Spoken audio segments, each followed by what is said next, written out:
காலைல வெறும் வயிற்றுல கெஃபர் கிரெயின்ஸ் குடிச்சவங்களுக்கு சுகர் லெவல் அவ்வளோ சூப்பரா கண்ட்ரோல் ஆகுது. கெஃபர் குடிச்ச ஆரம்பிக்கும் போது ஃபர்ஸ்ட் என்னன்னா வயிறு பிளாட்டடா 3 நாளைக்கு வந்து நம்ம கேஸ் ஸ்மெல் ரொம்ப கூடியா இருக்கும். அது நம்மளுக்கே கொடுமையா இருக்கும். அது ரீசன் வந்து பேட் பாக்டீரியாஸ் அது கொல்றனால. அதுக்கப்புறம் நம்ம வாய் ஸ்மெல் ஆரம்பிச்சு நம்மளோட மோஷன் ஸ்மெல், கேஸ் ஸ்மெல் எதுவுமே இருக்காது. நல்ல தூக்கம் வரும், சூப்பரா வெயிட் லாஸ் ஆகும், உடம்புல நீர் கோத்து இருக்கு. பட் நீங்க கெஃபர் ரெகுலரா எடுத்தீங்கன்னா உடம்புல அந்த ஃப்ளூயிட் அக்யூமுலேஷன் குறையும். எல்டிஎல் கொலஸ்ட்ரால் சூப்பரா குறையும். இந்த கெஃபீரை வந்து எப்பவுமே கண்ணாடி பாட்டில் தான் இப்படி க்ளோஸ் பண்ணி வைக்கணும். இந்த கண்ணாடி பாட்டில் வந்து ரொம்ப ரொம்ப இம்பார்ட்டன்ட். அதுல வெள்ளை துணி போட்டு, ஏன்னா இதுக்கு ஆக்சிஜன் வேணும் இல்ல, இதை போட்டு ஒரு ரப்பர் பேண்ட் போட்டு வச்சிடணும்.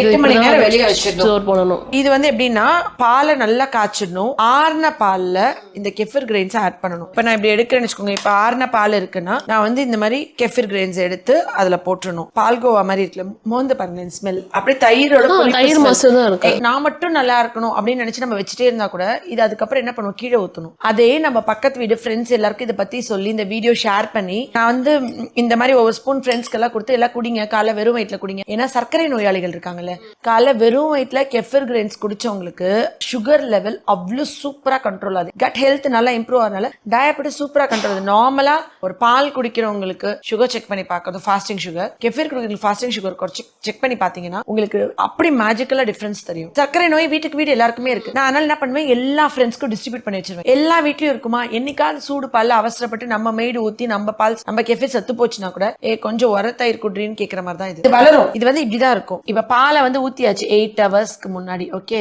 இப்ப கீழே மேல கொஞ்சம் தூக்கி பிடிங்க, கீழே தண்ணியா ஒழுகுது. இது அப்படியே குடிக்க கூடாதுங்களா மேம்? அப்படியே குடிச்சா நம்மளுக்கு கெஃபர் இருக்காதுல, இப்படி கலக்கினா கூட நம்மளுக்கு நிறைய கிரெயின்ஸ் வருது பாருங்க எவ்வளவு அழகா. ஆனா நம்ம ஒரு ஸ்பூன் கிரெயினே எடுத்து ஆட் பண்ணி கலந்தே குடிக்கலாம்.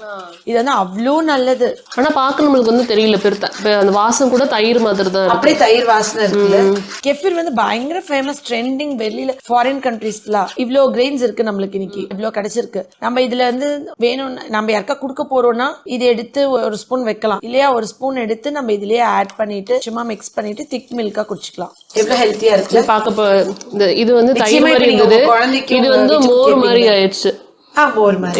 நீங்க வந்து இது நிச்சயமா இப்ப உங்க குழந்தைக்கு, உங்க வீட்டுக்கு, உங்க ஃபேமிலி மெம்பர்ஸ்க்கு கேப்பீங்களா? ப்ரோபயோட்டிக் ப்ரீபயோட்டிக் எல்லாம் வெளியில போய் வந்து ஆர்டிபிஷியலா வாங்கி குடிக்கிறோம். அதுக்கு பதிலா நம்ம வீட்லயே செஞ்சு சாப்பிடலாம். ப்ரோபயோட்டிக் டேப்லெட், ப்ரீபயோட்டிக் டேப்லெட் மார்க்கெட்ல நிறைய ட்ரிங்க் எல்லாம் வைக்கிறாங்க.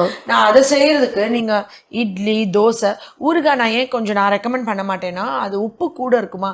ரெகுலரா ஊறுகாய் நிறைய சாப்பிட்டா கிட்னி எஃபெக்ட் பண்ணும். நம்ம வீட்டுல அப்பப்ப உப்பு கம்மியா போட்டு ஃபர்மெண்ட் பண்ணி சாப்பிடுறது எனக்கு ஓகே. எனக்கு என்னமோ நான் என்ன சொல்வேன், சுண்டக்காய் கூட, சுண்ட வத்தலோ கருவாடு கூட கொதிக்கிற தண்ணியில முக்கி வச்சு உப்பு ஃபுல்லா கழுவி எடுத்துட்டு சமைச்சு சாப்பிடுங்க. இல்ல சாப்பிடாதீங்க, அந்த நாக்குல அப்படி டேஸ்ட் பழகாதீங்கன்னு சொல்லுவேன். ஸ்கூலுக்கு போறாங்க, இப்ப உங்க ஹஸ்பண்ட் ஆஃபீஸ் போறாங்க, காலையில ஆறுன பாலை நீங்க ஒரு கிளாஸ் பாட்டில் மாதிரி வாட்டர் பாட்டில் இப்ப அப்படித்தானே கொண்டு போறாங்க. அதுல நீங்க பாலை ஊத்திட்டு கெஃபர் ஒரு ஸ்பூன் போட்டு கொடுத்து விட்டா அவங்க எங்கேயா குடிக்கும்போது நல்லா ஷேக் பண்ணிட்டு குடிச்சுக்கலாம்.